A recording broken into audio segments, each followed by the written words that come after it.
Hello viewers, welcome to Janani Motors Deepak. So நம்ம வந்து பாத்தீங்கன்னா ஒரு 8 வெஹிக்கிள் வந்து சேலுக்கு கொண்டுட்டு வந்திருக்கோம். ஸோ இது எல்லாமே பாத்தீங்கன்னா வித்தவுட் ரெஸ்டோரேஷன் நம்ம சேல் பண்றதுக்கு ரெடி. இல்ல இதை எடுத்து நீங்க எங்கள்கிட்ட ரெஸ்டோர் பண்ணாலும் தாராளமா நம்ம எடுத்துக்கலாம். இதுல பாத்தீங்கன்னா ஃபர்ஸ்ட் வந்து ஒரு RX 135 இருக்கு. ஸோ செகண்ட் வந்து பாத்தீங்கன்னா ஒரு SD CL2 இருக்குது. தேர்ட் ஒன் வந்து பாத்தீங்கன்னா ஒரு M series ஜாவா இருக்குது.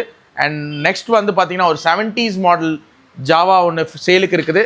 ஸோ அதுக்கப்புறமேட்டி ஒரு லோ பட்ஜெட்டில் ஒரு diesel vehicle. So it's and எண்டாஸ் diesel. This is for sale. So இது வந்து பார்த்தீங்கன்னா ரெஸ்டோர் பண்ணுறவங்களுக்கு ரொம்ப ஆப்டான ஒரு வெஹிக்கிள். இது வந்து ஒரு 85 model bullet. So petrol engine. So இது வந்து பார்த்தீங்கன்னா ஒரு பெட்ரோல் இன்ஜின். இது வந்து ஃபுல்லி ரெஸ்டோர் டீலக்ஸ் வெஹிக்கிள். நீங்கள் இதை மட்டும் அப்படியே எடுத்து ஓட்டிக்கலாம். ஸோ மீதி எல்லாமே ரன்னிங் கண்டிஷன் தான். ஸோ இதில் எந்த வெஹிக்கிள் வேணாலும் நீங்கள் செலக்ட் பண்ணிக்கலாம். And this scooter is also for sale. So இது வந்து பார்த்தீங்கன்னா ஒரு Bajaj electronic vehicle scooter. So இதில் உள்ள 8 வெஹிக்கிள்ஸுமே சேலுக்கு இருக்குது. ஸோ இதில் எந்த வெஹிக்கிள் பிடிச்சிருக்கோ அந்த வெஹிக்கிளை ஸ்க்ரீன்ஷாட் எடுத்து கீழே ஒரு நம்பருக்கு அனுப்புங்க.